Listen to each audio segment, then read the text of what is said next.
History reveals that Custer made his final stand at the Little Bighorn. However, what if the narrative you are familiar with is only partially accurate? One Lakota warrior, Chief Gall, observed the events firsthand. His account not only challenges the official narrative but completely overturns it. From frantic retreats and malfunctioning rifles to brutal hand-to-hand combat, Gall's overlooked testimony uncovers a perspective of this iconic battle that most Americans have never encountered. This is the untold narrative of Custer's last stand, as seen through the eyes of the man who played a crucial role in its conclusion. Before we proceed, please like this video and subscribe to ensure you stay updated on future content. Gall stood over the lifeless forms of his wives and children, with smoke still rising and the sounds of battle resonating in the distance. In that moment, something within him broke. He vowed to exact revenge on every soldier responsible for the death of his family. What ensued was far from the clean, heroic story that America shared with its children. The true account of Custer's last stand commenced with a father's sorrow and culminated in one of the most brutal and misinterpreted battles in U.S. history. When Lieutenant Colonel George Armstrong Custer entered the valley of the Little Bighorn, Chief Gall and his people had only a few hours to prepare. At the age of 36, Gall was already a legendary figure among the Hunkpapa Sioux, a man whose courage and tactical skill had earned him scars, songs, and an indelible place among his people's most esteemed warriors. His strength, wisdom, and loyalty were so revered that Chief Sitting Bull had adopted him as a brother. Together, they stood as guardians of their nation's liberty, united in spirit against an empire intent on erasing them. By late June 1876, news spread through the camp like wildfire. The soldiers were approaching. Custer and the 7th Cavalry were on the move. For Gall, this was not merely another battle. It was fate drawing near. That morning, Sioux scouts discovered abandoned ration boxes just a few miles from the camp, indicating that the enemy was close. When the soldiers spotted the scouts and pursued them, Custer understood that his cover had been compromised. If the Sioux were alerted, they would disperse. He had no option but to act swiftly and decisively. The Sioux scouts hurried back to inform the village. Sitting Bull convened his council of chiefs, including Gall and Crazy Horse, to strategize their defense. From the distant hills, American scouts observed movements in the vast village below, oblivious to the fact that they were being watched in return. Soon, the Sioux discovered that Custer had split his command into 3 columns, a critical error that would determine his downfall. Custer himself led 5 companies north, intending to approach the village from above. Major Marcus Reno commanded 3 companies to attack from the south. Captain Frederick Benteen advanced west with another 3 companies, tasked with blocking any escape routes. It was designed to be an impeccable trap. Instead, it turned into a massacre. Within the camp, confusion escalated into chaos. Some argued that the safest option was to flee before the cavalry arrived. However, before they could take action, Reno's men charged across the river, crashing directly into the southern edge of the camp. Sitting Bull and I were positioned precisely where Reno launched his attack, Gall later recounted. His own lodges were situated in the path of the impending charge. Gunfire erupted, tearing through the lodges. Bullets whistled through the air, women screamed, children fled, warriors scrambled to secure their horses. Gall navigated through the turmoil, frantic to locate his family, his 2 wives and 3 children. What he discovered instead shattered him. They lay amidst the dust and shredded hides of the camp, victims of either stray bullets or the soldiers' intentional fire. They were slain there by the pale-faced warriors, Gall later stated. It made my heart heavy. Within the Sioux culture, the expression "my heart was bad" signified more than mere sorrow. It embodied rage and a thirst for vengeance. It represented a profound fury that compelled a man to disregard fear and forsake mercy. From that point onward, Gall was no longer engaged in battle for his people. He fought for the souls of the deceased. He later recounted that he eliminated all his adversaries with a hatchet. This was both a factual account and a metaphorical expression. He abandoned the rifle and engaged in close combat, embodying the spirit of a warrior whose soul was aflame with the desire for justice. As Reno's troops dismounted and approached on foot, Gall summoned warriors to retaliate. Although Sitting Bull's name would eternally be associated with the battle, he did not participate in the fighting that day. Instead, he conducted sacred rituals, creating medicine and invoking the spirits for fortitude. The true command on the battlefield was assumed by Gall and Crazy Horse, two individuals whose wrath altered the course of the conflict. Their counteroffensive was rapid and fierce, as warriors surged from the timber encircling Reno's forces. Bullets ripped through the ranks of the cavalry as the Sioux launched repeated charges. Outnumbered and outmaneuvered, Reno's soldiers began to falter. Then, fate introduced a horrific twist. Among Reno's troops was Bloody Knife, a scout of mixed Hunkpapa and Arikara heritage who had previously lived among Gall's people. Gall had always held disdain for him, labeling him a traitor. Bloody Knife's animosity was equally profound, as Gall had taken the lives of several of his brothers and even his son in prior confrontations. Now, the two sworn enemies confronted each other once more across the battlefield.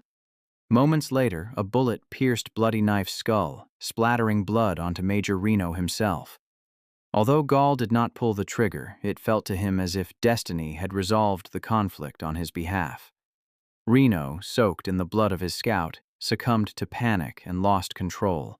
His troops broke ranks and fled chaotically across the river, their charge disintegrating into a rout. The Sioux warriors pursued them, unhorsing soldiers, dragging them into the mud, and engaging them in brutal hand-to-hand combat. The water turned crimson. More than 30 Americans perished before the remaining soldiers scrambled to the bluffs for refuge. Gall was determined to annihilate them, to pursue Reno's survivors to their end. However, new shouts emerged from the north. Another column was on the way. Custer. Gall assembled a few warriors and rode swiftly toward the distant sounds of gunfire. What he witnessed would become one of history's most contentious narratives. He asserted that he saw Custer's men advancing cautiously along the ridges, pausing as they noticed the vast Sioux village below. One officer rode ahead to examine the terrain through binoculars, a man with shorter hair than most. Gall did not realize until much later that it was Custer himself, known to the Sioux as Long Hair. Custer hesitated. Perhaps, Gall speculated, he finally grasped the magnitude of the situation he had entered. Thousands of warriors stood ready to protect their homes. Gall recounted that it was at that moment, not later, that his warriors launched their initial strike, catching Custer's men off guard before they could mount a counterattack. If this account is accurate, it would suggest that Custer's last stand was not an offensive maneuver, but rather a desperate defense. Yet, not all witnesses concurred. Some recalled Custer initiating the charge, only to be repelled. Regardless, by the time Gall reached the northern hills, the battle had devolved into utter chaos. Custer's 5 companies found themselves encircled.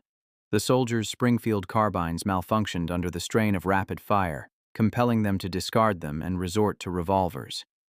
Warriors surged from all directions, some armed merely with hatchets or clubs. They utilized the terrain as a weapon, driving stampedes of horses through the cavalry lines, scattering men and obstructing their escape. Gall later remarked, "It was a massacre. We took no captives. Our hearts were hardened, and we slaughtered them all mercilessly." As the conflict intensified, Custer's troops divided into 2 factions. On one ridge, Custer and his brother Tom fought alongside companies C, E, and F, making their final stand atop what would later be known as Custer Hill. Gall never witnessed Longhair's demise, nor did he assert the kill. However, he was convinced that Custer's group fell swiftly, overwhelmed and encircled. To the southeast, another contingent, Captain Miles Keogh's A Burn Company and Lieutenant James Calhoun's L Company, fought valiantly until the last man. Gall recalled how they stood resolutely, step by step, retreating uphill, firing until they had exhausted their ammunition. Keogh fell from his horse, while Calhoun's men huddled together, refusing to flee. Their bodies were later discovered, clustered in the dust, a testament to soldiers who preferred death over capitulation. They fought valiantly, Gall remarked, but it did not spare them. The entire Custer engagement lasted less than an hour, yet the larger battle was far from concluded. Gall turned his horse southward once again, in search of Reno, and perhaps one final act of vengeance. Reno's surviving men had entrenched themselves on a hilltop, desperate and disorganized. By late afternoon, Captain Benteen arrived with reinforcements, increasing their numbers to over 400. They advanced toward Custer's last known location, oblivious to the fact that every man in his column was already deceased. The Sioux and Cheyenne warriors descended upon Reno Hill with fury. The Americans formed a defensive perimeter, firing from shallow trenches as bullets and arrows fell upon them. Gall and Crazy Horse directed the encirclement, but neither wished to squander lives in a nighttime assault. Instead, they opted for patience. Starvation and thirst would accomplish the task. "They will fall into our grasp," Gall informed his men, "when the thirst torments their throats and drives them to madness for water." By morning, the soldiers were delirious from the heat and dehydration. The wounded cried out for water. A group of courageous men crawled towards the river, only to be targeted by Gall's sharpshooters. The struggle for a mere bucket of water transformed into an act of valor, ultimately earning several soldiers the Medal of Honor. As the afternoon sun blazed overhead, the conclusion approached. Sioux scouts positioned on the bluffs observed dust clouds rising on the horizon. Gall referred to it as the Big Dust. It was the forces of General Terry and General Gibbons drawing near. The army was tightening its grip. The signal was dispatched. It was time to vanish. Sitting Bull commanded the camp to be dismantled, and by sunset, the vast Sioux village was on the move, stealthily advancing westward into the Bighorn Mountains. The Battle of the Little Bighorn, known to the Sioux as the Battle of the Greasy Grass, had concluded. For the Sioux and Cheyenne, it was a remarkable triumph. Conversely, for the U.S. Army, it represented a national disgrace. However, that victory was fleeting. Within months, the American military initiated a relentless campaign of vengeance. Villages were incinerated, herds were decimated, and by the end of the year, the Sioux were compelled to either surrender or flee. Gall pursued Sitting Bull northward into Canada, desperately holding on to the last vestiges of freedom. Yet, even that would not endure. Over time, the two comrades drifted apart. Gall eventually returned to the United States, settling at the Standing Rock Reservation. There, he undertook an unexpected course of action.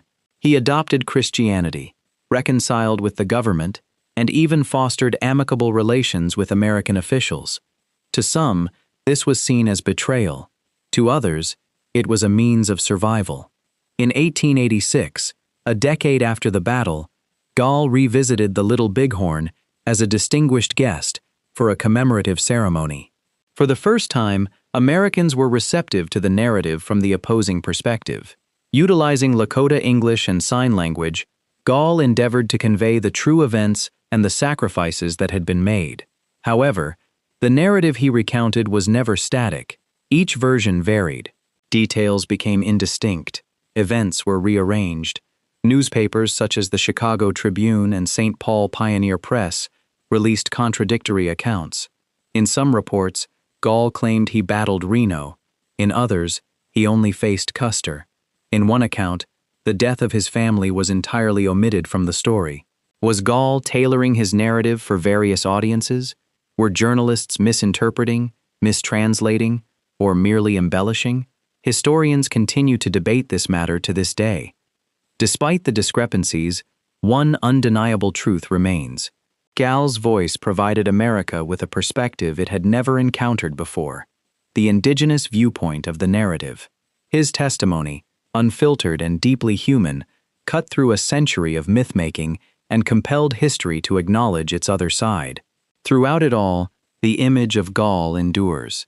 A warrior, a father, a survivor, standing amidst the ruins of his world, resolute that the memory of his people and the reality of that tragic day on the greasy grass would never be forgotten again.